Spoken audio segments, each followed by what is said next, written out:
pueden confirmar, por favor? Porque la verdad que el Zoom, el Meet no permite con el Zoom. Sí, profesor, sí se ve. Gracias. Bueno, continuando un poco la clase pasada que hablamos sobre fuentes documentales manuscritas, ahora vamos a hablar sobre fuentes documentales impresas. Bueno, porque no sé por qué quiero pasar el enlace. En fin. Son fuentes documentales impresas, ¿no? Un poco recapitulando lo que hemos visto las clases pasadas. Cuando hablamos de fuentes documentales impresas, obviamente estamos hablando de impresos, ¿no? Una publicación impresa, ¿no? Una publicación que ha pasado a través del producto de un trabajo de una máquina, ¿no? Que es la imprenta, ¿no?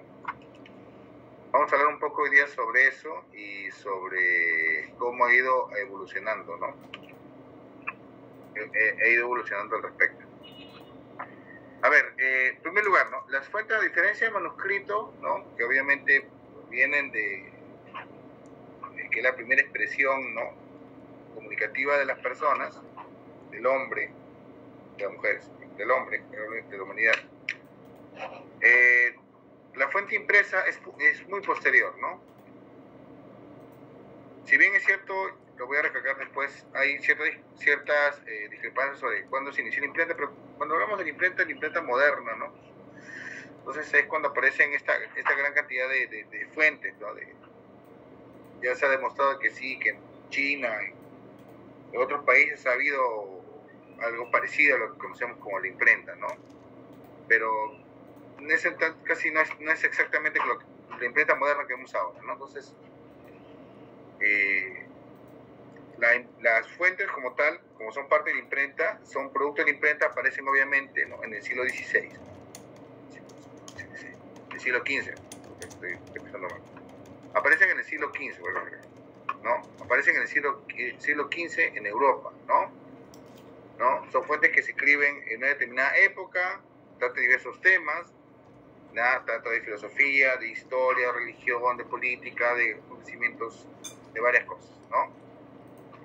A diferencia de las fuentes manuscritas, son escritos para un amplio público, ¿no? Ya les recuerdan que la vez pasada les contaba que un manuscrito se producía para, por ejemplo, una relación con el Estado, una solicitud, una documentación determinada, ¿no? O un manuscrito de un pronunciamiento nunca leído, o correspondencia, cartas, ¿no? Que no eran públicas, ¿no? Salvo que se publicaran en la prensa, ¿no? Entonces, claro, las fuentes impresas son para un amplio público, ¿no? La imprenta lo que permite es la masificación de las publicaciones, ¿no? Antes de la imprenta, como le dije la semana pasada, los libros que se hacían generalmente eran religiosos y lo hacían personas que estaban toda su vida copiando y copiando, ¿no? Sobre todo un libro como la Biblia. Ustedes imagínense copiarse la Biblia, ¿no? ¿Cuánto se demoraría en copiarla, escribirla? Pero no ahora como ustedes con lapicero, ¿no? Sino imagínense hace siglos, ¿no? Con pluma, con tinta, ¿no? Lentamente, con una caligrafía, o sea. Eso le llamaban los copistas, ¿no? O sea, y esos libros son los únicos que se podían difundir. Entonces había todo un trabajo y eso demoraba casi toda una vida. Entonces no había forma de que eso sea a un público tan amplio, ¿no? Aparte obviamente que en la Edad Media sobre todo gran parte de la población de Europa no sabía ni leer ni escribir, ¿no? Entonces, a medida que pasa el tiempo y la aparición de la palabra impresa y el desarrollo de la alfabetización, obviamente va a haber una gran cantidad de personas que van a requerir conocer cosas, ¿no? Entonces, los impresos contienen obviamente mucha información variada, mucha información, de política, social, estadística, de todo tipo, ¿no? ¿Ya? Otra facultad que tienen, otra particularidad es que obviamente son obras que se pueden imprimir en varias oportunidades y a través del tiempo. Hay obras que se reimprimen a los tiempos, ¿no?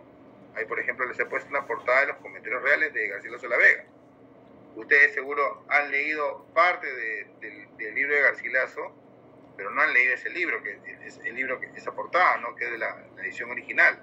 Eso ustedes no leen. Ustedes han leído ediciones posteriores, ¿no? Incluso algunas adaptadas para colegios, ¿no?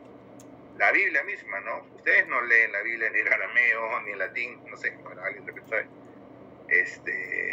No, lo leen en castellano, ediciones actualizadas que van saliendo con el tiempo, ¿no? Que van actualizando el lenguaje o las ediciones, ¿no?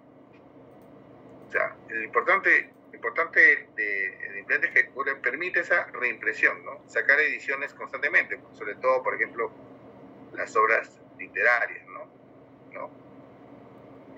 Y también, obviamente, la imprenta permite la impresión de algunos impresos con mayor frecuencia, ¿no? O sea, por ejemplo, los periódicos, ¿no? Los que salen diarios, ¿no? Los que salen diariamente, ¿no? Grandes tirajes, ¿no? Y también son las fuentes que han evolucionado, las que más han evolucionado tecnológicamente, sobre todo en el siglo XIX, ¿no? Por la revolución industrial. Lo vamos a ver en un ratito, ¿no? O sea, el libro que ustedes ven en la pantalla es un libro que no lo ven ahora, ¿no? O un libro como El Quijote de la Mancha. Yo, por ejemplo, por acá tengo mi edición que sacaron reciente El Quijote, ¿no? Una edición anotada, todo. O sea, yo no leo la edición original de Quijote, ¿no? Ya se han hecho con nuevas tecnologías, mejoramiento de impresión, abaratamiento de costos, etcétera, etcétera, ¿no? Y aparte se ha permitido el desarrollo de diferentes técnicas y métodos de impresión y reproducción, ¿no? Un libro del siglo XVI no es igual al siglo XX, porque un libro del XX puede ser gráfico, tiene el tema insertar imágenes, fotografías, grabados, ¿no? Con mayor facilidad que un libro del siglo XVI, ¿no? Un libro del siglo XVII, ¿no? El desarrollo de técnicas como la xilografía, ¿no? O el fotograbado, ¿no? Lo vamos a ver ahora, voy a mostrar ese ejemplo no voy a entrar en detalle sobre esas técnicas, pero lo que sí es voy a mostrarles ejemplos, ¿no? Ejemplos sobre eso. A ver.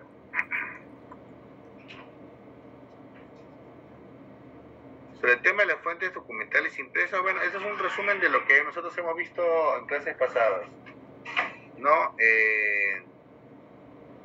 Recuerden que lo verificamos en dos partes, ¿no? Unas que son los libros en sí, las publicaciones que no tienen mayor regularidad, ¿no? ¿Dónde están las publicaciones oficiales, ¿no? Lo que hemos hablado de las primeras clases, ¿no? Las constituciones, ¿no? Las obras políticas, ¿no? Las obras literarias, las obras científicas, los tratados, las exploraciones, todo ese tipo de obras, ¿no? Y en el caso de la prensa, los periódicos, folletos, boletines, revistas, ¿no? O sea, dos diferentes tipos de fuentes documentales impresas, ¿no? Las que se publican no con mayor frecuencia y las publicaciones relacionadas con lo que nosotros conocemos como prensa, ¿no? Como prensa, ¿no? Periódicos, folletos, boletines, que son publicaciones con mayor frecuencia, que ha cambiado bastante, ¿no? Este desarrollo de la prensa va a ser muy importante para el desarrollo mismo de la impresión. Bueno, de repente no quiero caer en redundancia, ¿no? Pero claro, al hablar de prensa, el concepto prensa, lo que nosotros llamamos la prensa, ¿no? Viene obviamente de esa máquina, ¿no? La prensa, ¿no? La máquina que se utilizaba para imprimir. Ahora le voy a enseñar cómo, ¿no? La imprenta moderna, ¿no? Aparece en el siglo XV, ¿no? Con el señor Johannes Gutenberg, ¿no? En Alemania. Lo que ahora es Alemania, ¿no? De época no existía Alemania. Lo que ahora es Alemania. Si bien es cierto, se conoce desde el mundo antiguo la existencia de técnicas de impresión, tanto en romanos, chinos, en Corea, estas eran de obras muy limitadas, ¿no? Algunos papeles, anuncios, panfletos, ¿no? Pero nada más. Lo que permite Gutenberg en el siglo XV es toda una serie de características que le permiten a él crear una técnica de impresión que va a permitir la masificación de la publicación de libros, ¿no? O sea, con él marca el inicio de la impresión masiva de textos, ¿no? Bueno, en ese momento en Europa, ¿no? En Europa, ¿no? Donde va a estar imprenta. ¿Qué es lo que hizo Gutenberg? A ver, el momento en que aparece Gutenberg, el impresor, ¿no? Gutenberg es el tipo de persona que se dedicaba a toda una serie de oficios, ¿no? Lo primero que tuvo que hacer Gutenberg es, primero, fabricar tipos móviles reutilizables, ¿no? La fotografía en la parte inferior de Gutenberg, ustedes pueden ver lo que es un tipo. Pues. Gracias, hija. Perdón. Bueno, sí, esa imagen inferior que ustedes ven ahí, son los tipos, ¿no? Cada letra, ¿no? Cada tipo, o sea, un tipo era una letra, ¿no? Una letra que se armaba, ¿no? Ustedes ven ahí una pequeña lugar donde están colocando. Ustedes ven ahí las galeras, están cada una de las letras, ¿no? Se organizaban pues, por A, B, C, D, F, ¿no?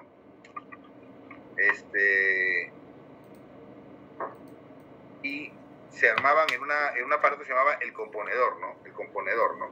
Ahí donde iban armando, letra por letra. Un texto lo armaban letra por letra, ¿no? Y eso es lo que Gutenberg hizo, ¿no? O sea, esos tipos móviles, obviamente que se desgastan, pero la idea es que se puedan reutilizar, ¿no? Entonces, es lo que hace, pues, una técnica para poder crear unos tipos móviles en base a ciertas aleaciones, ciertos metales, y poder utilizarlos, ¿no? El uso de las galeras, ¿no? Las galeras son los que permiten tener los marcos, los límites, ¿no? Vamos a ver ahorita que lo menciona la Biblia de Gutenberg. Por otro lado, la fabricación de tintas, ¿no? Tintas especiales, ¿no? Tintas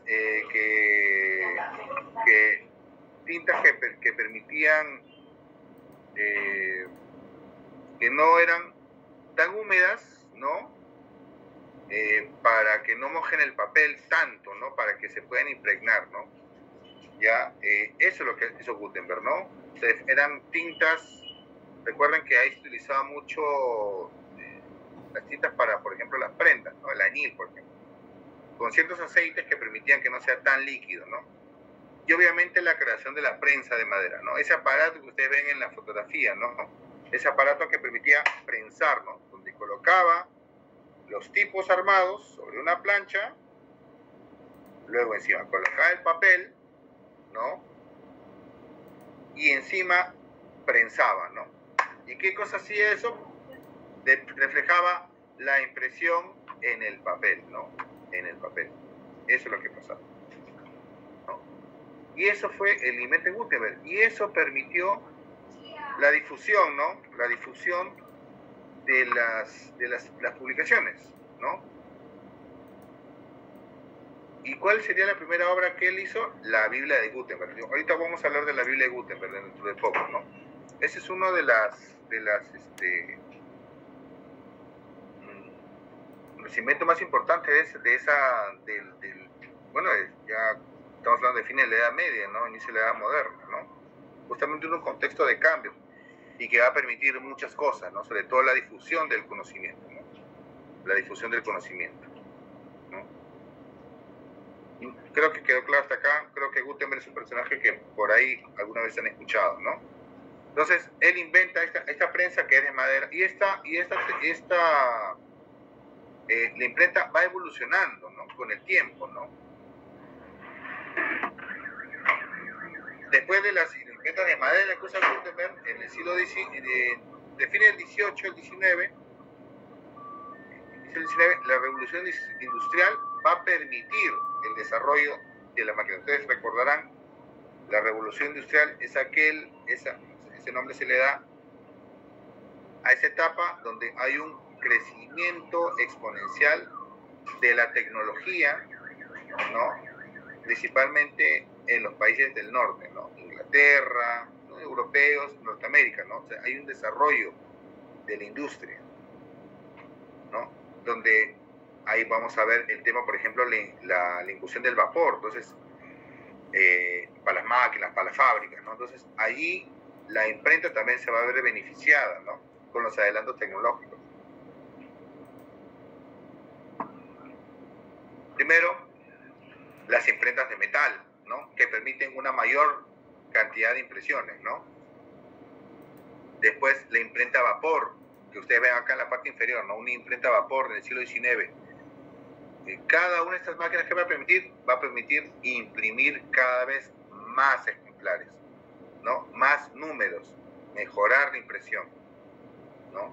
Ustedes ven acá, no voy a describir ahorita el detalle de cada máquina, ¿no? Pero va a permitir, por ejemplo, si antes una persona se imprimía, para imprimir un libro se podía demorar, a ver, ¿qué podríamos decir? Un libro pequeño de repente se podía demorar 2 o 3 días, ya se va a demorar horas, ¿no? Por ejemplo, dentro de un día. Y de repente después va a imprimir más ejemplares en un día, ¿no? Y ahí está, por ejemplo, la incursión de la rotativa, ¿no? Que es una máquina que hasta existe, ¿no? Ya evolucionada, es una rotativa, que es la que utilizan los periódicos, ¿no? Que se basan en ¿qué? En la impresión hacia un cilindro, ¿no? Y ahí es cuando aparecen los nombres de Marinoni, Howe, ¿no? Howe, por ejemplo, ¿no? Que es el que inventa la rotativa en el 43, 1843, ¿no?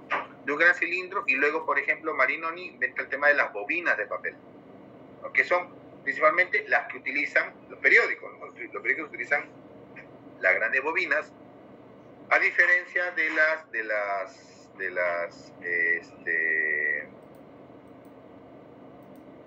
las imprentas para libros que utilizan resmas, ¿no? La imprenta a vapor, si bien es cierto, usaba base cilíndrica, pero todavía utilizaba resmas, ¿no? No utilizaba bobinas, ¿no? Y otro invento importante en el siglo XIX va a ser el linotipo. No sé si alguna vez alguno de ustedes ha visto alguno, ¿no? El linotipo es una máquina revolucionaria, totalmente revolucionaria, para la composición de las letras. Si yo les dije que desde Gutenberg lo que hacían para formar una línea de un párrafo era colocar letra por letra, a todas las personas le llamamos cajistas, así se llamaban los cajistas, buscaban la letra en la caja, ¿no? Y lo ponían, ¿no? Y armaban el texto, ¿no? El linotipo lo que va a permitir es hacer la línea en un solo tirón. Pues se llama linotipo, línea de tipos, ¿no? O sea, ustedes ven en la parte inferior parece como una máquina escribiendo. O sea, ahí el operario ya no saca letra por letra, sino simplemente escribe como si fuera una máquina de escribir, y la misma máquina tenía un procedimiento, no voy a detallar porque es todo un tema, las matrices, todo, y la utilización del plomo, ahí mismo se fundía el plomo, permitía la formación de líneas, es decir, ya formaban barras, ¿no? barras de tipos, ¿no? De tipos. Y eso va a permitir, obviamente, acelerar los procesos de producción tanto de publicaciones como de periódicos, ¿no? Luego de eso va a aparecer la aparición del offset, ¿no? La impresión offset, al inicio del siglo XX, ¿no? Que es donde actualmente se imprimen casi todos los libros, ¿no? Y periódicos, ¿no? En offset, ¿no? O sea, lo que permite la impresión de los 4 colores, ¿no? Del negro, del cian, del amarillo y el magenta, ¿no? Por ejemplo, ¿no? Y que está ahí justamente, ahí vemos una imprenta, tiene 4 cuerpos, ¿no? Cada uno un color, ¿no? Imprime, ¿no? Utilización de placas, insolación y otras técnicas que ya de repente por ahí algunos conocen, ¿no? No voy a entrar en detalles, ¿no? Y obviamente también la impresión láser, ¿no? La impresión láser, las que obviamente ya se tienen, muchos ya tienen en casa, ¿no? En todo caso, bueno, y es en tinta, ¿no? Pero la impresión láser ya, que también obviamente permite la difusión, ¿no? Sobre todo de publicaciones en fotocopiadoras, por ejemplo, ¿no? Permiten las publicaciones de repente a menor escala.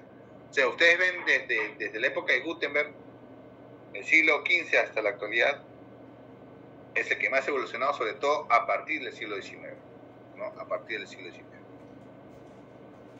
Entonces, a lo largo de estos 6 siglos, ha habido millones de obras y miles y miles de millones de ejemplares por cada uno, ¿no?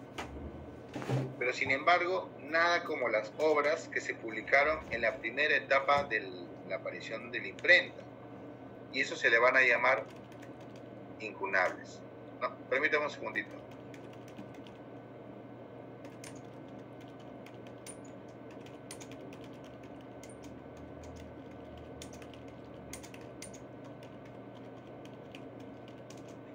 Ya. Tenemos los llamados incunables, ¿no? Este concepto incunable se aplica a los libros impresos en Europa entre 1454, que es cuando empieza a imprimirse la Biblia de Gutenberg, hasta 1501, ¿no? O sea, el primero en 1501 como que es la fecha, ¿no? Todos esos libros publicados en esos 46 años son los llamados, los que se consideran como los incunables, ¿no?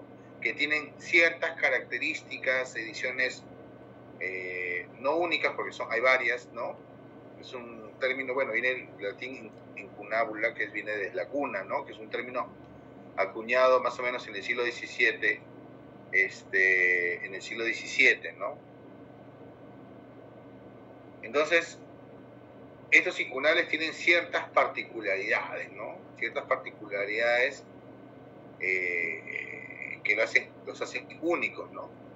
Claro que no son libros tampoco similares en todo, ¿no? Por ejemplo, el primer libro impreso en el mundo, que es la Biblia de Gutenberg, ¿no? Que ustedes pueden ver ahí una pequeña muestra de lo que es la Biblia de Gutenberg, y ustedes pueden verla siempre, ¿no? Parece como si fuera un libro escrito a mano, ¿no? Pero es que vemos un poco cómo era la letra, el tipo utilizado, ¿no? El tipo, ¿no? Que es tipo gótico, ¿no? La letra tipo gótica, ¿no? Que ustedes entran en el Word y tienen pues estas letras, ¿no? En gótico, Garamond, son nombres que provienen de tipógrafos, ¿no? De personas que hicieron determinado tipo de letras, ¿no? Porque antes estas personas fundían sus letras, ¿no? Fundían sus letras.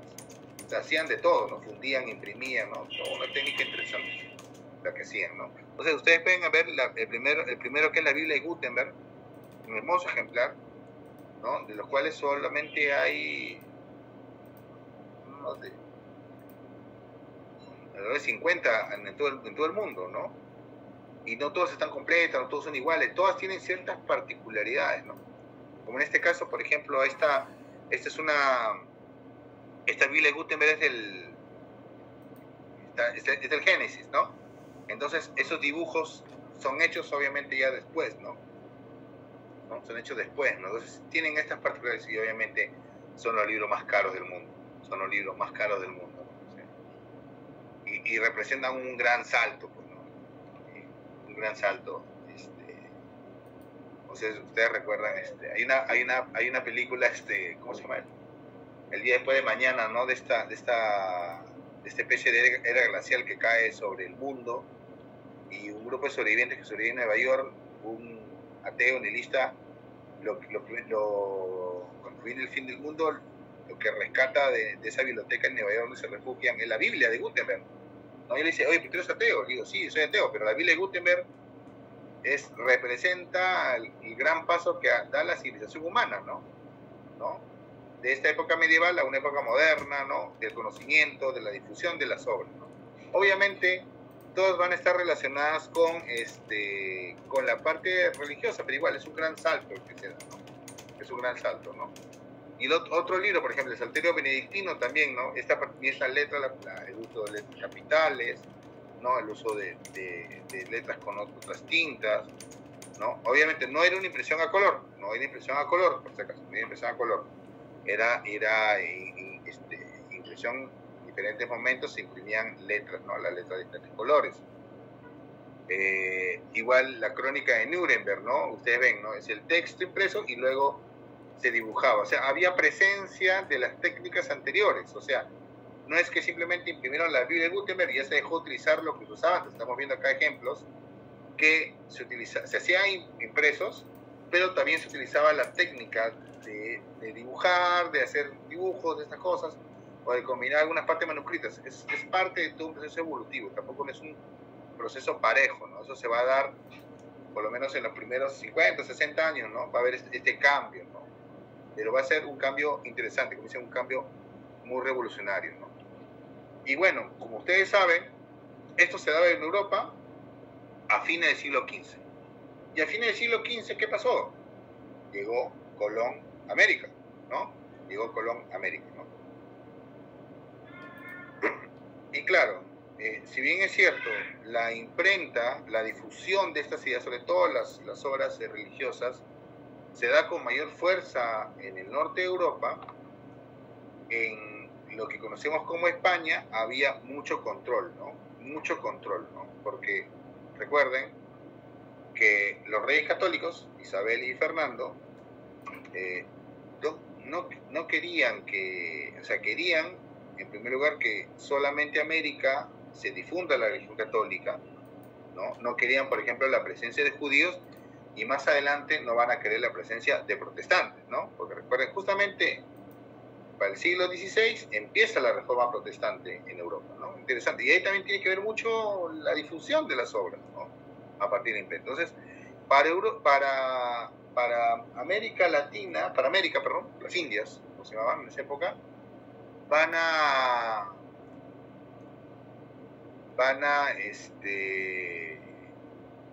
ser cautelosos con permitir la incursión de la imprenta en América, ¿no? Entonces,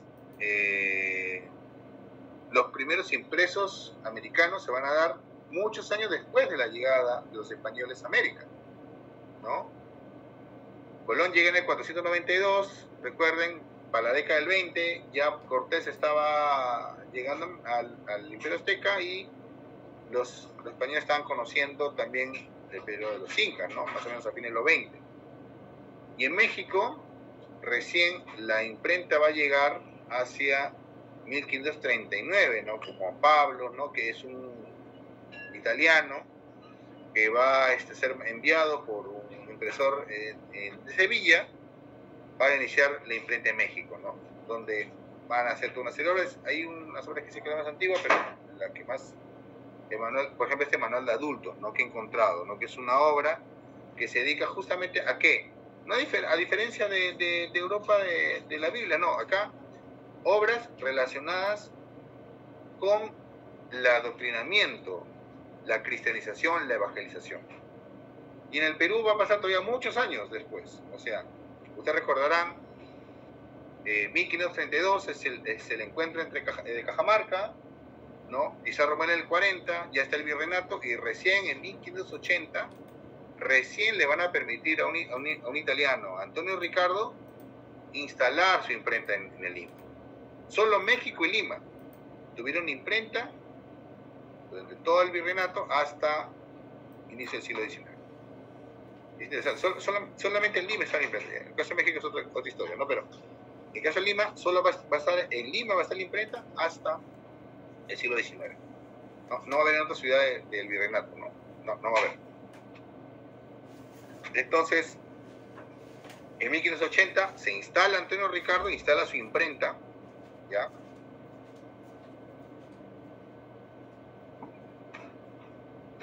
En lo que ahora es el local, donde ahora funciona lo que era el antiguo local de la Biblioteca Nacional, ahí en Abancay, en el centro de Lima, ahí se instaló su imprenta, ¿no? Justamente será propiedad de los jesuitas, ¿no? Jesuitas, ¿ya? Y ahí empieza a imprimir el primer libro impreso, ¿no? El primer libro va a ser la doctrina cristiana, ¿no? Es un catecismo escrito para los indígenas, en español, ¿no? De hecho, en las lenguas naturales, ¿no? Que va a ser un instrumento importante para la evangelización de los indígenas. Y lo segundo va a ser la pragmática sobre los 10 días del año, ¿no? ¿Qué es esto? Nosotros, digamos españoles, ellos utilizaban un determinado tipo de calendario, ¿no? Calendario juliano. Y luego pasamos al calendario gregoriano, que es el calendario que utilizamos ahora, ¿no? De enero, febrero, marzo, abril, ¿no? 365 días del año. Ustedes conocen todos los años. Entonces, para hacer un cálculo, pasar de un sistema a otro, había que suprimir 10 días, ¿no? Había que decir, no sé, creo que era, a ver si me equivoco, estábamos 14 de noviembre del 84, creo, y el día siguiente ya no era 15, era 24, ¿no? Por ejemplo, 24 de noviembre. Sí, Esa es la pragmática, ¿no? Esa es la orden del rey Felipe II que dice, ¿no? Ya que pasamos al siguiente calendario, entonces tenemos que suprimir 10 días para ponernos al corriente de todo.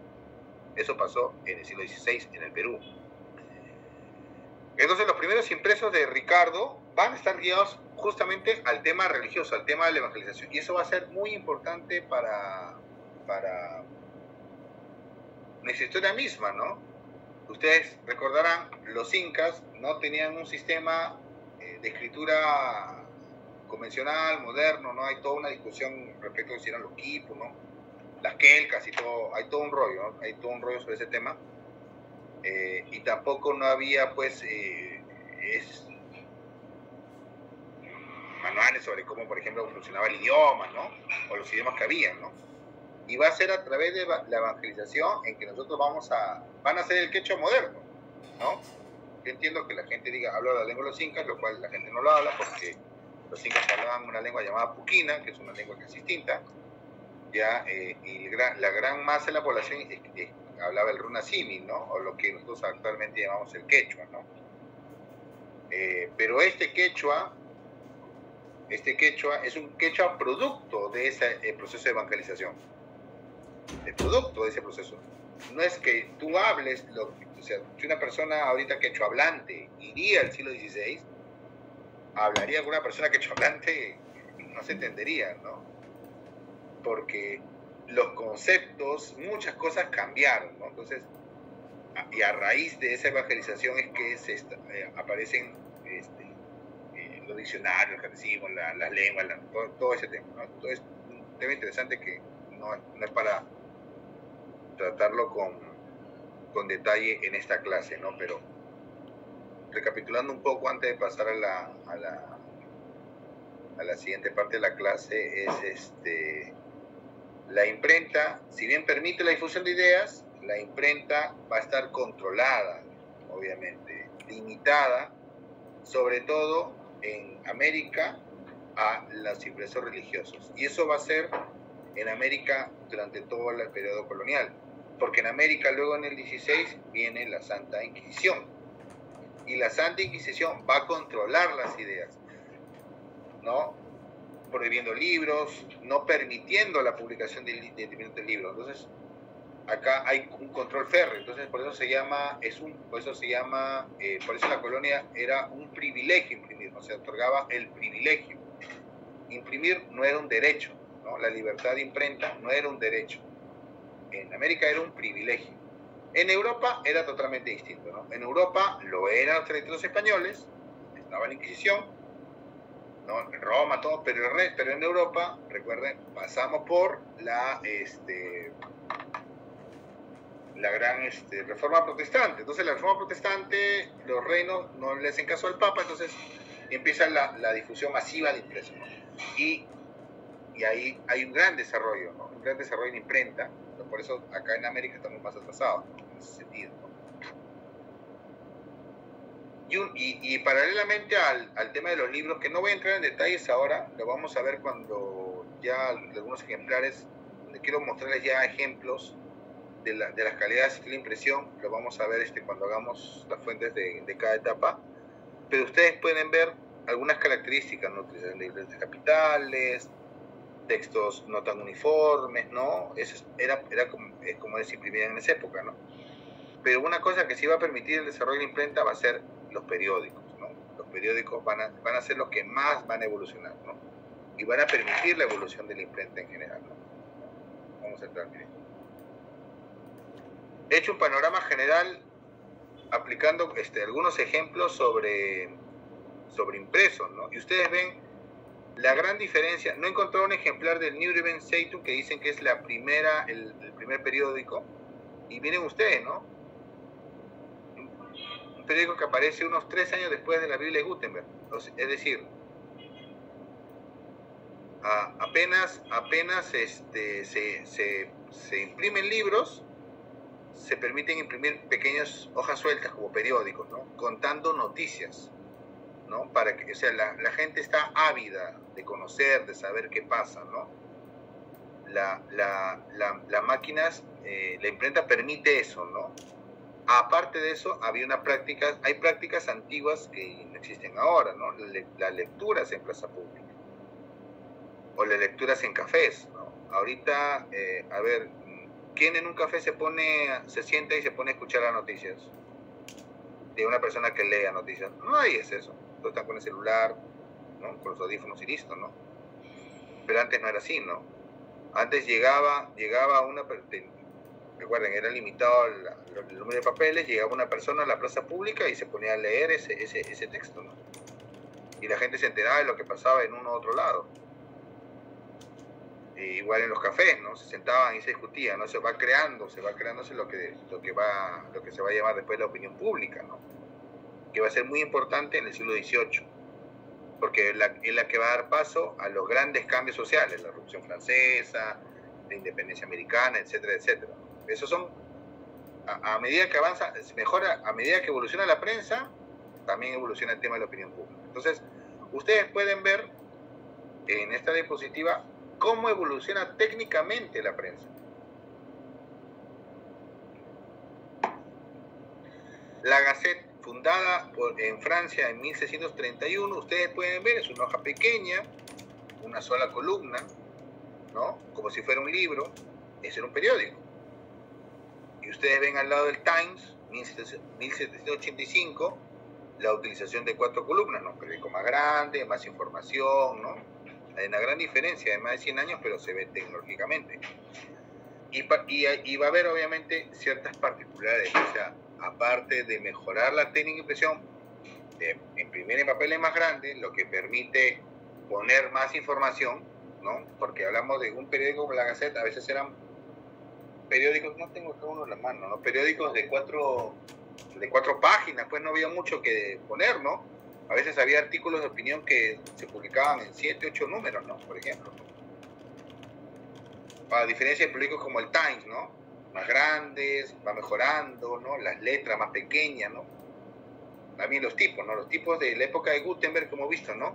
Estos tipos grandes, así, ¿no? Van a aparecer los tipos finos. Yo he visto tipos que son así como si fueran, pues, un poquito más gruesos que una aguja, ¿no? Que son para esas letras más pequeñas, ¿no? Tipo, por ejemplo, los avisos como los avisos que salen de comercio, ¿no? Los económicos, ¿no? He visto tipos bien delgaditos, ¿no? Un poco más gruesos que una aguja. Y otro paso importante va a ser, sobre todo, como dice, ¿no? Paralelo al que hemos visto el desarrollo de las máquinas, la tecnología en el siglo XIX va a permitir la aparición de técnicas más modernas y que le van a dar un cambio, un giro total a la prensa. Primero va a ser la técnica del fotograbado, ¿no? Es decir, una fotografía, recuerden que la fotografía fue inventada en el siglo XIX, ¿no?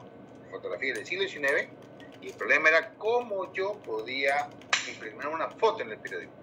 Y eso va a ser a través de una técnica llamada fotograbado. Entonces, el Daily Graphic va a ser el primer periódico en el mundo, se sabe hasta ahora, que va a ser el primero que va a poder insertar una fotografía, ¿no? El 4 de marzo de 1980, ¿no? Justamente una fotografía sobre Nueva York, una zona de Nueva York, una fotografía en el periódico fotografado.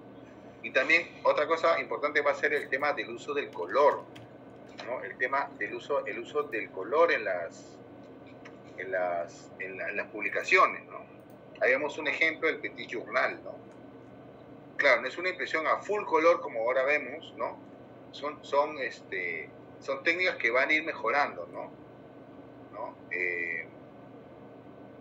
Todavía son impresiones sobre plomo, ¿no? Tipo de plomo, donde van a tratar de combinar los colores para darle cierto matiz de color, ¿no? Yo, por ejemplo, acá, justo ahí tienen el Petit Journal, justamente ustedes ven, ¿no? No son colores muy marcados, no son colores, un celeste no muy claro, un verde, rojo, ¿no? Yo justamente tengo justamente, miren, acá tengo un Petit Journal, ¿no? Y acá ustedes ven, ¿no? Este es de un famoso incendio en el Bazar de la Caridad. Hay una serie en Netflix sobre este incendio, el Bazar de la Caridad, ¿no? En donde murieron varias mujeres.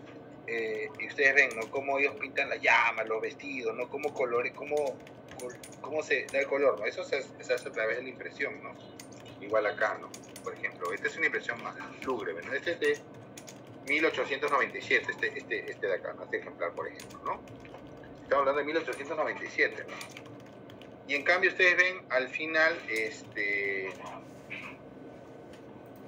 el User Today, ¿no? Que ustedes ven a full color, ¿no? Ven a full color, ¿no? A full color, ¿no? Formatos grandes, los grandes periódicos también. Otra característica es que los periódicos ya no tienen contrapáginas, empiezan a tener 10, 20, 30 páginas, ¿no? Secciones, ¿no? Es especializada. La prensa va evolucionando y va desarrollando tanto en forma, en contenido, pero también en la tecnología, ¿no? En la tecnología. Lo estamos viendo acá. Dos personas se encargaban del periódico, después ya aparece obviamente la profesionalización de la prensa, ¿no? Pero también obviamente el desarrollo de la técnica. Eso es lo más importante, ¿no? La impresión de la fotografía, la impresión a color rudimentario, luego, pero por si acaso el tema de color se va a dar más que todo en las portadas y en algunas páginas, ¿no? Generalmente no se le da cuenta imprimir todo a full color. Eso va a ser luego cuando pase todo impresión offset, ¿no? A esta técnica offset que utilizan ahora todos los periódicos utilizan eso.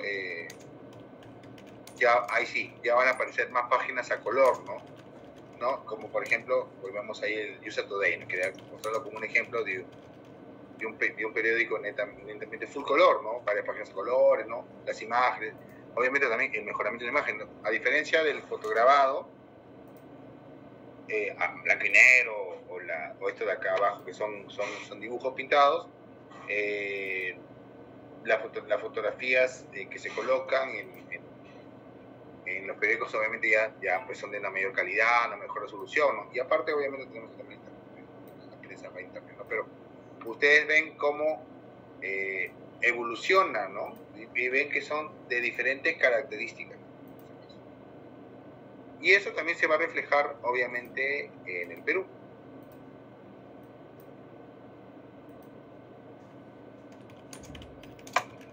Lo vamos a ver con detalle cuando hablemos de la prensa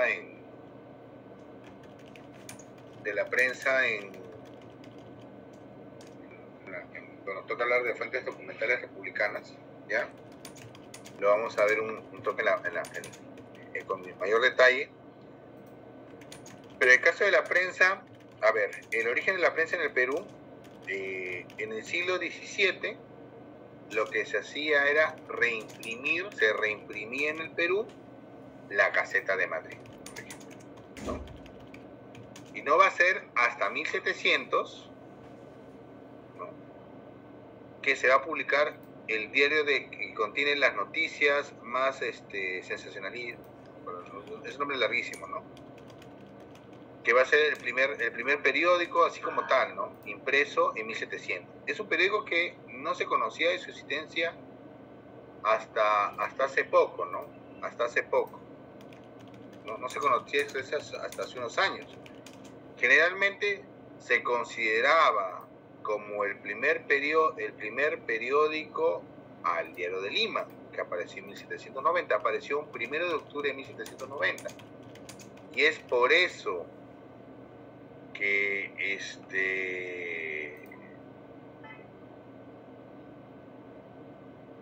el Día del Periodista es el 1 de octubre. Sí, el 1 de octubre. En honor al Diario de Lima, justamente. Pero no se conocía que en 1700 ya apareció este diario de las noticias. Aparte había una gaceta que se imprime más o menos por 1750, más o menos, ¿no? La Gaceta de Gobierno virreinal, por ejemplo, ¿no? Y el Diario de Lima va a ser muy importante porque es parte de lo que se va a llamar la prensa ilustrada, ¿no? Esta prensa que va a aparecer y va a difundir noticias, va a cuestionar algunas cosas, ¿no? Donde una generación va a plasmar la idea de lo que quería el Perú, va a hablar del clima, de la sociedad, de la geografía, ¿no? eso se va a dar todo en un periódico llamado El Mercurio Peruano, ¿no? El Mercurio Peruano es un periódico conocido en el sentido de que ahí van a escribir todos los intelectuales que luego van a apoyar la causa de independencia, ¿no? Como Nanes, Baquijano, Mendoza, todos escriben en El Mercurio Peruano, ¿no? Es un periódico que se publicó creo que hasta 1794, ¿no? ¿Ya? Y luego, bueno, de ahí aparecieron varios periódicos, ¿no? Otro acápite importante va a ser la aparición de la libertad de imprenta. Ya le dije, ¿no? En un primer momento, los españoles tenían un férreo control sobre lo que se imprimía en América, en este caso en el Perú, y no se permitía ningún tipo de impresión salvo con autorización del virrey, ¿no? O de las autoridades españolas. Y no va a ser hasta que en España ocurra la invasión napoleónica en 1808 y la guerra de independencia española y la formación de las llamadas Cortes de Cádiz, que es donde se va a decretar la libertad de imprenta. Y cuando esa noticia llega al Perú, empiezan a aparecer toda una serie de periódicos, ¿no? Y el primero que aparece en ese momento era El Peruano, ¿no? No confundir con El Peruano actual, el periódico oficial, sí, no se llamaba El Peruano, que es el primero que aparece en esa época. Habían periódicos, pero todos los periódicos eran controlados por el virrey, sobre todo una persona como Abascal, que era totalmente leal al rey, absolutista. Pero va a aparecer El Peruano, El Verdadero Peruano, El Satélite del Peruano, ¿no? El Diario, Santiago, toda una serie de... va a aparecer toda una serie de periódicos pequeños, algunos que duran poco, duran más o menos, ¿no? Que van a aparecer en ese contexto, ¿no? En 4 o 5 años, ¿no? Luego ese decreto de libertad de imprenta se suprime y todo vuelve a ser, ¿no? Hasta el momento de la independencia. Entonces, y luego en la independencia obviamente va otra vez a surgir una gran cantidad de periódicos, pero lo más importante es que con el proceso de independencia lo que va a surgir es las imprentas en provincia, ¿no? Las imprentas en Trujillo, la imprenta en Arequipa, la imprenta en el Cusco, ¿no? En el fragor de la guerra aparece eso, ¿no? La difusión de la imprenta a nivel nacional, ¿no? A nivel nacional. Con un desarrollo un poco más atrás de lo que era en Lima, ¿no? Igual como Perú estaba en un desarrollo súper más atrás de lo que era el mundo, ¿no? Y ahí, bueno, creo que el 39, ¿no? El Comercio, bueno, como es el periódico que ahora sigue vigente, es un punto importante, ¿no? La aparición del Comercio, que ustedes ven, fue un pequeño periódico, ¿no? Comercial, nada más 4 páginas, ¿no? 4 páginas, más 3 columnas, ¿no? Pero que va a ir evolucionando con el tiempo, ¿no? También, obviamente, la aparición de las revistas ilustradas, ¿no? Por ejemplo, ven ustedes en la parte inferior, 1888 aparece el Perú Ilustrado, ¿no? La revista ilustrada, es la segunda que aparece, ya habían aparecido algunas en los 70, la guerra con Chile corta el desarrollo de la prensa nacional, obviamente, la corta, desaparece la prensa nacional, salvo en zonas liberadas. Ya habían revistas ilustradas. El Correo del Perú es la primera revista ilustrada como tal, pero el Perú Ilustrado va a ser muy interesante, ¿no? Porque va a publicar toda esta serie de grabados, ¿no? O sea, sobre diferentes partes del Perú. Claro, todavía la fotografía, ¿no? Como le dije, como vimos en la lámina anterior, ¿no? La fotografía todavía no se incluía en la prensa, lo que se incluían eran grabados, ¿no? Eran grabados, ¿no? Es interesante ver, tengo un amigo que tiene unas colecciones de algunos grabados de Perú Ilustrado, pero también tiene las fotografías, ¿no? Originales, ¿no? Estas se dibujaban, ¿no? Sobre la foto, ¿no? Y no va a ser hasta 1898 que aparezca la primera fotografía, ¿no? En un periódico, que va a ser justamente El Comercio, ¿no? Justamente El Comercio, a raíz de la muerte de su director, de Luis Carranza, ¿no? Cuando muere Luis Carranza, yo lo miro que se hace del control total del comercio, ¿no? Pero muere Luis Carranza, entonces El Comercio saca una edición justamente con un fotograbado, ¿no? Una fotografía de él, ¿no? Ese es el primero que se publica en el país, ¿no? Y también El Comercio va a ser el que va a traer, creo que la primera rotativa, los primeros linotipos, a inicios del siglo XX, ¿no? 1902, 1904, traen estas máquinas, ¿no? ¿Por qué? Porque eran los que estaban, comercio estaba poniendo un poco la pauta, ¿no? Si bien en el siglo XIX no era el periódico más evolucionado, había mucho mejores, ellos van a poner la pauta a inicio del siglo XX, ¿no? Y porque justamente en el tránsito entre el XIX y el XX es donde aparece el periódico de masas y es donde aparecen los avances tecnológicos. Y estamos viendo la fotografía en 1898. En 1906, en una revista llamada Prisma, hacen el primer ensayo, ¿no? Prisma, que el fundador Manuel Moral, que se creó a fundar la revista Variedades y luego la Crónica, es el primero que hacen el primer ensayo de tricomía, ¿no? O sea, utilizar tres colores, ¿no? Para hacer, ustedes ven ahí la imagen, es un florero, ¿no?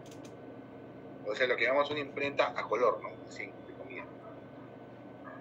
Y eso es el Perú, o sea, estamos un poquito más atrasados, hemos visto 20 años la diferencia del mundo, ¿no?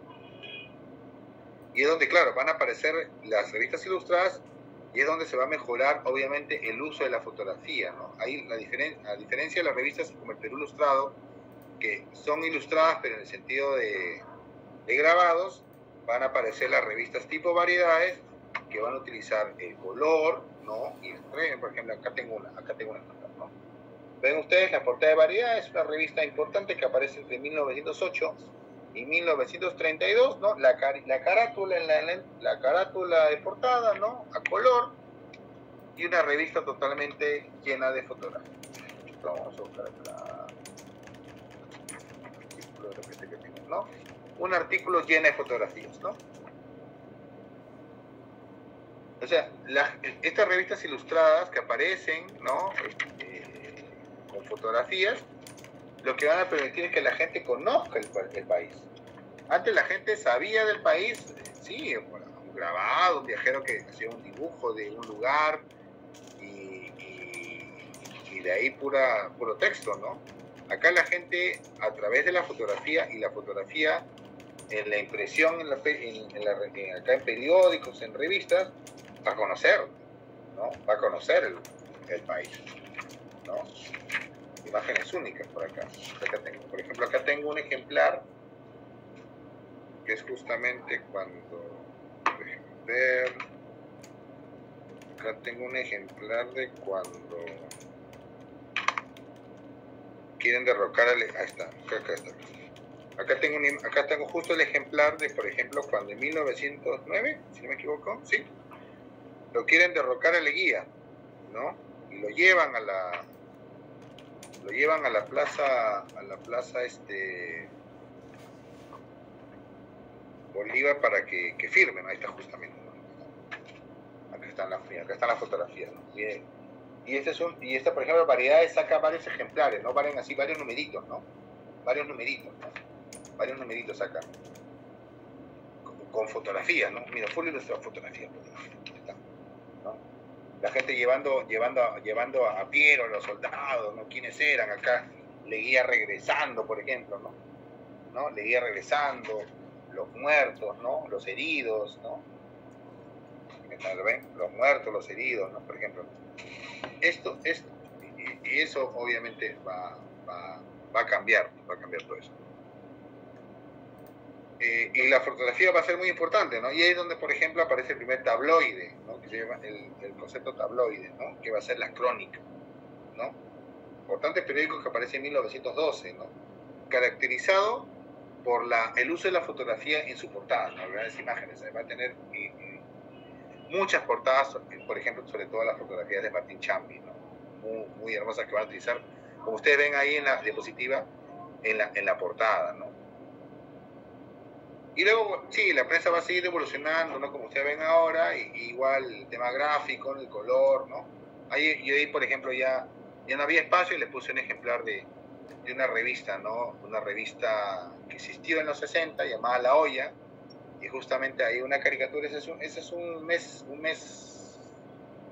previo al golpe militar de Velasco, ¿no? Justamente ahí esa caricatura a todo color habla de la situación política peruana, ¿no? Vemos a Belaúnde con la página 11, ¿no? Y Velasco Alvarado a un lado viendo si entra o no entra, ¿no?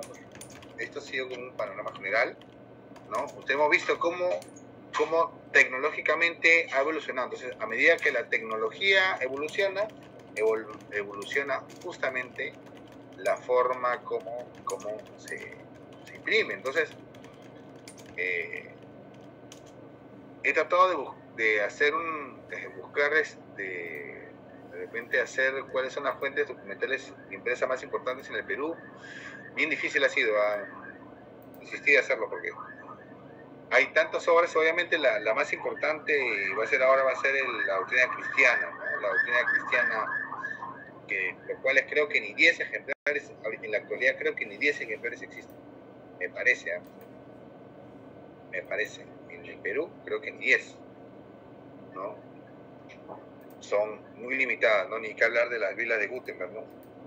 Y que hablar también de los periódicos, ¿no? O sea, ha habido periódicos, vale que superarlo, ¿no? Hay periódicos donde hay una gran cantidad de ejemplares que se han preservado en archivos o bibliotecas, ¿ya? Y otros periódicos que simplemente han desaparecido. No, obviamente, estamos hablando de periódicos a veces de 200, 300 ejemplares, donde, claro, obviamente se conserva 1, 2, y con las tragedias que han habido en el Perú, con los incendios y robos, entonces obviamente desaparecen, ¿no? Y en cambio hay otros ejemplares otros periódicos que sí se conservan varios ejemplares, ¿no? Si hablamos de hemerotecas en el Perú, bueno, la más importante hemeroteca es la de la Biblioteca Nacional, ¿no? Que tiene la mayor cantidad de colección de periódicos, de microfilms, ¿no? Etcétera, etcétera. Ahí están organizando. De ahí tenemos, por ejemplo, lo vamos a ver después, ¿no? Cuando hable de los archivos, ¿no? Tenemos la del Instituto Ribagüero, que también tiene una colección importante, sobre todo el comercio. Y aparte, periódicos de los años de 1830, 40, tiene muchos ejemplares. Y de ahí sigue, por ejemplo, la de la Universidad de San Marcos, que tiene sobre todo periódicos del siglo XX, colecciones muy completas. Lo bueno que son colecciones que no... que falta conservación en el sentido de limpieza, pero hay ejemplares muy enteros, ¿no?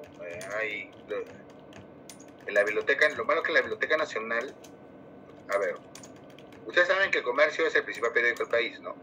Entonces, el comercio, a través de historia, ellos siempre han recalcado de que ellos siempre han estado a la vanguardia. Entonces es común de que la gente, cuando quiera buscar una noticia de algo, diga, quiero buscar una cosa de la época de Leguía o de Odría, y piden el comercio.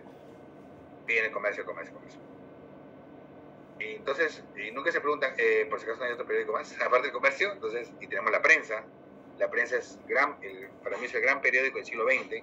Es el periódico que pone la modernidad, ¿no? Sobre todo cuando lo dirige Pedro Beltrán, en los años 40. Es lo que le da esa modernidad a la prensa, y el tema de la inclusión de la demás prensa objetiva, que para, no sé, prensa objetiva, ese concepto norteamericano, prensa objetiva, que hasta ahora se queda, no sé por qué lo dicen, siguen repitiendo eso, lo cual no existe. Y la Crónica, el Tribuna y otros periódicos más, ¿no? Y otros periódicos de una época, ¿sí? Y los de la guerra con Chile, sí, todos los periódicos están más deteriorados, ¿no? Porque son los que más se consultan. En San Marcos, por ejemplo, todos del siglo XX están en buen estado, ¿no? Tienen inclusión completa de la prensa, la crónica, ¿no? La crónica del comercio, la crónica, de los que más tienen la Tribuna, creo, y otros periódicos más. Ahí tengo que estar.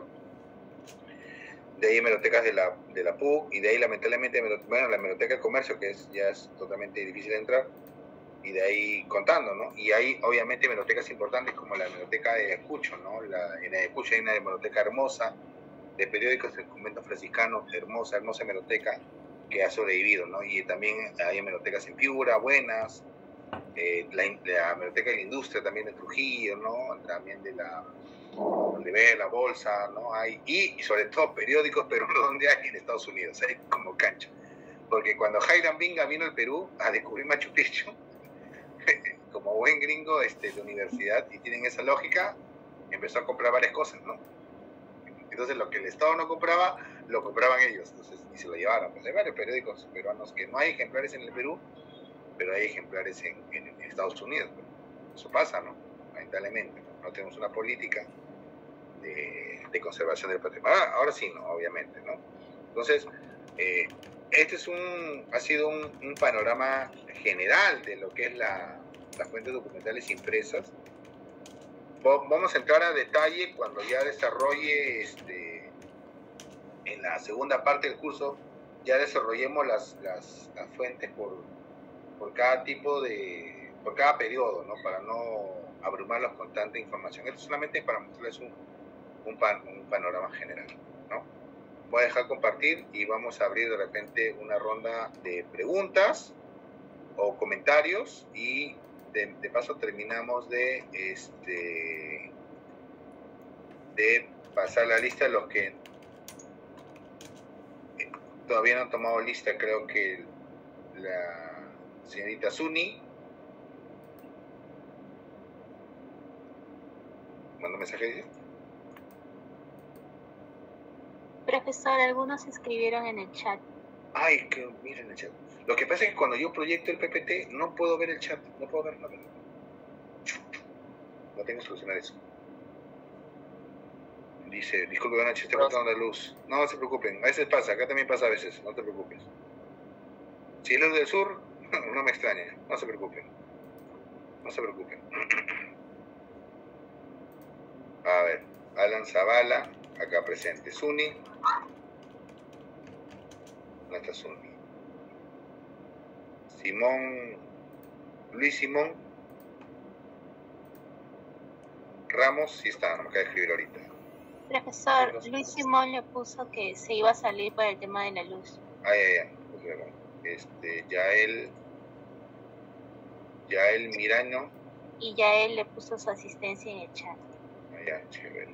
Y Miguel Cabello, a ver cómo se llama. Presente, profesor Miguel Córdoba Cabello. ¿Qué tal? ¿Cómo estás? Buenas noches.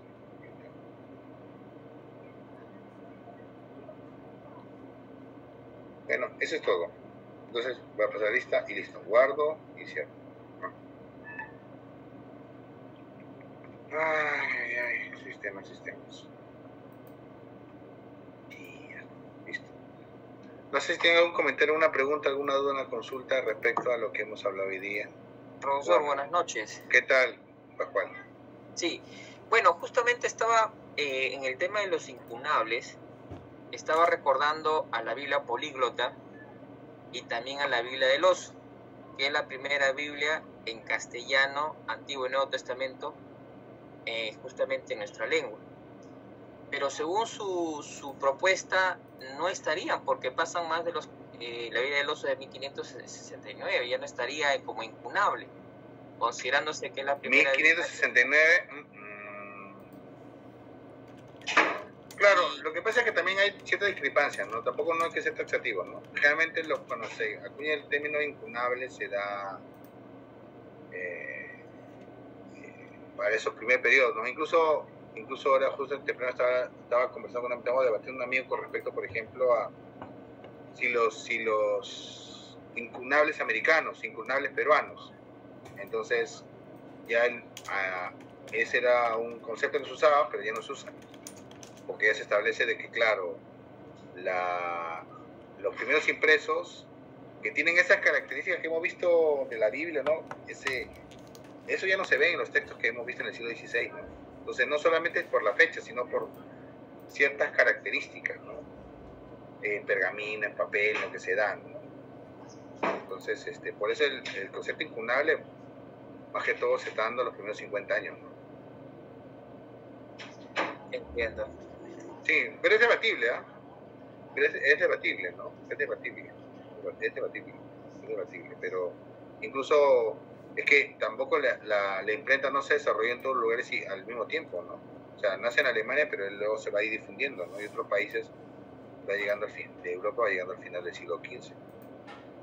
Pero sí, profesor, sí. Considerando que nuestro territorio estaba en ese tiempo en una suerte de evangelización, ¿qué textos canónicos o bíblicos o Biblia usaban en ese momento acá en América? Si es que la usaban, por supuesto, porque según lo que usted ha mostrado son fragmentos y ni siquiera pasajes bíblicos, sino digamos, catecismo, como usted lo acaba de mencionar. Catecismo, pues claro, catecismo. A ver, pongámonos en el siglo XVI. A un indígena no le vas a poner la Biblia, no va a entender. En primer lugar, porque la Biblia no me refería tanto a eso. Por supuesto que aquellos que saben leer y escribir son unos privilegiados y son básicamente sacerdotes en ese momento. Y a través de ellos se va reproduciendo justamente el conocimiento. Pero el conocimiento, ¿de dónde? Justamente de los textos, que ya se está poniendo toda esa oralidad por escrito. Por ahí más o menos iba la cuestión, profesor, ¿qué textos manejaba? Si sé que se conoce. Bueno, aparte del catecismo está, ahorita acá tengo, voy a buscar acá, tengo un libro que es el tema de... ¿dónde está? Yo acá tenía acá unos facsimilares de algunos de los que se hacían en el 16, porque el 16 claro, la evangelización se hace base a catecismos y el estudio de las lenguas, ¿no? El estudio de las lenguas. Eso es lo que se primordiza en el siglo XVI, ¿no? A través de los catecismos. Y es donde los sacerdotes son los que crean las lexicografías de las lenguas. La Biblia está ahí, pero se utiliza a través del catecismo. Recuerden que en la religión católica no solamente la doctrina se enseña a través de lo que dice la Biblia, sino también se enseña a través de lo que es la tradición y a través de las normas que dictaba Roma, de herencia de los concilios y todo ese tema, ¿no? Hay que recordar eso. A diferencia de la formación protestante, que se centra en lo que dice la Biblia, ¿no? Pero en cambio la religión católica, la Iglesia de Roma, obviamente todas las interpretaciones que se van a dar al inicio de la Iglesia, ellos la van a cerrar a través de una determinada doctrina, ¿no? A través de los concilios, que eso crea la doctrina, y esa doctrina es la que nosotros nos van a enseñar, pues, como nosotros nos enseñan en el colegio, ¿no? Los que hemos llevado esa formación católica. Y obviamente ahí hay que ver que los indígenas eran considerados como niños, ¿no? Personas que recién entraban en la religión. Por eso los indígenas nunca fueron sometidos ante la Inquisición.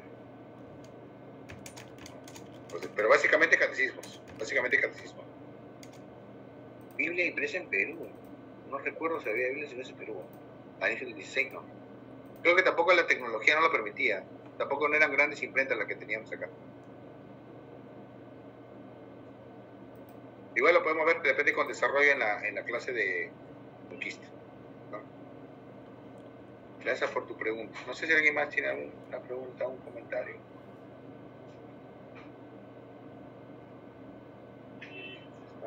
Geografía.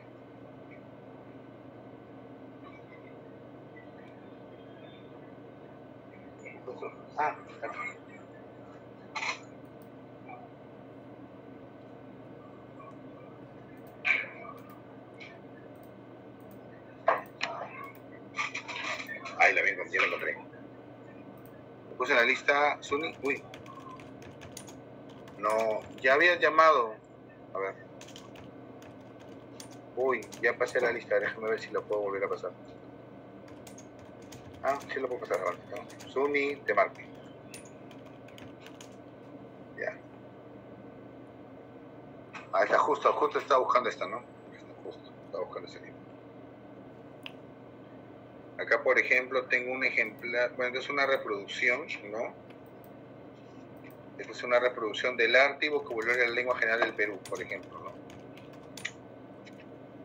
Este libro claro, que se nace a partir del Concilio de Trento en 1564, ¿no? Donde, por ejemplo, ¿no? Es una recopilación en castellano, ¿no? Por ejemplo, ¿no? De las palabras en quechua, de que el 16 están más concentrados en eso, y acá está es una especie de adaptación de cómo la lengua general, o sea, lo que conocemos como el quechua, la quieren adaptar a las estructuras gramaticales de la lengua castellana, por ejemplo. Esto de repente lo podemos entrar con detalle cuando hablemos del tema de conquista, ¿no? Es largo de conversarlo. Yo lo mencioné en el curso de cómo se llama de instituciones coloniales. Ahí justamente ya entré en detalle sobre eso. Bueno, chicos, sí. Sí, no sé si sea momento, quizás más adelante lo voy a hablar, porque el tiempo no se da sobre el código, perdón, sobre los libros prohibidos, ¿no? Básicamente ideas liberales que venían de Europa hacia América, pero todavía no es el momento, siglo XV todavía no es el momento, más adelante, pero... Más adelante va a ser. Claro, pero seguramente ya, ya se estaba gestando en Europa. Pero mi pregunta era por ahí... En España, o sea, donde estaba la Inquisición. Ah, claro, pero mi pregunta iba, ¿cómo, si sabemos que el saber y leer era un privilegio de pocos, cómo antes de que aparezca, por supuesto, Cádiz, o aperturen o rompan el monopolio, pudieron detectar todos esos impresos, si es que no sabían leer y escribir?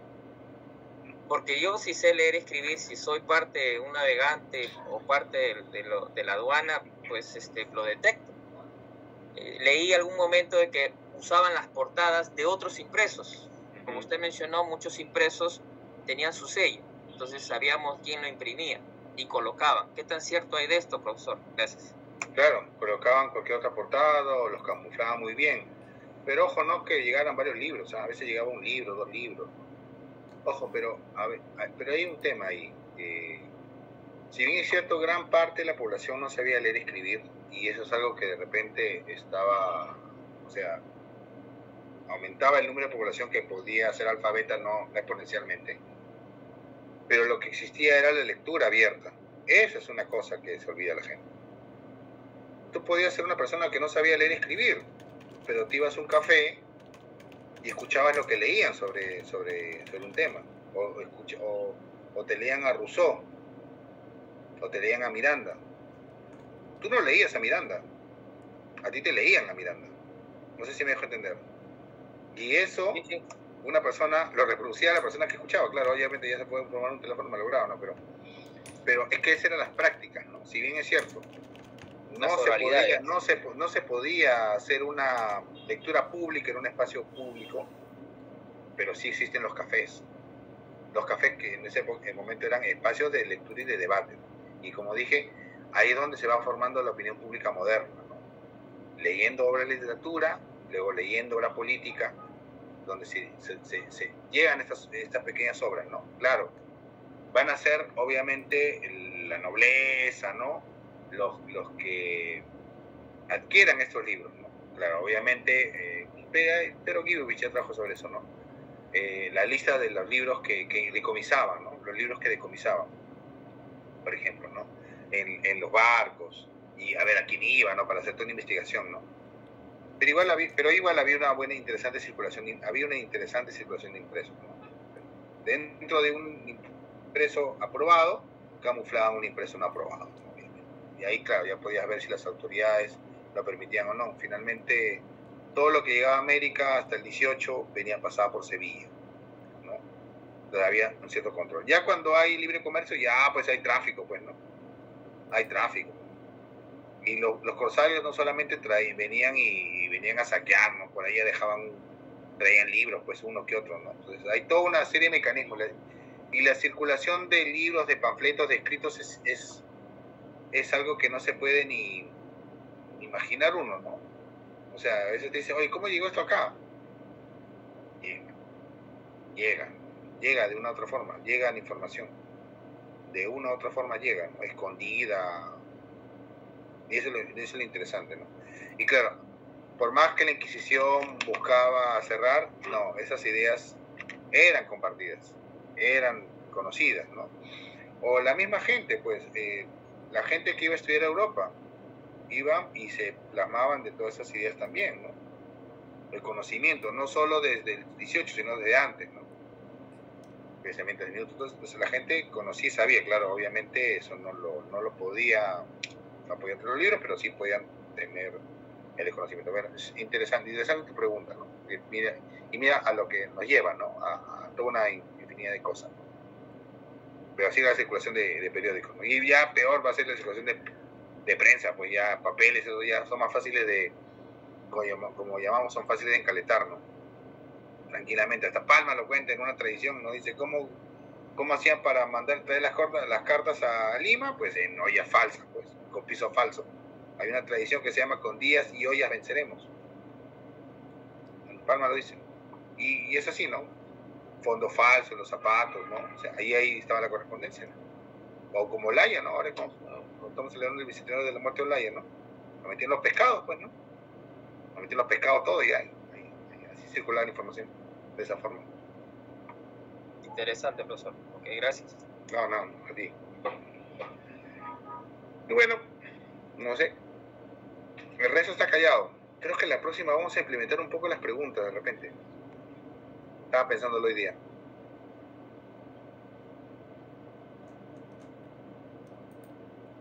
¿Algunos de ustedes tienen libros antiguos? ¿Joyas? Nada.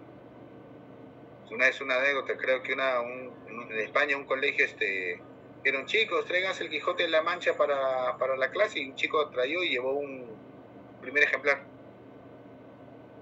Lo tenía en su casa, ni sabían, imagínense.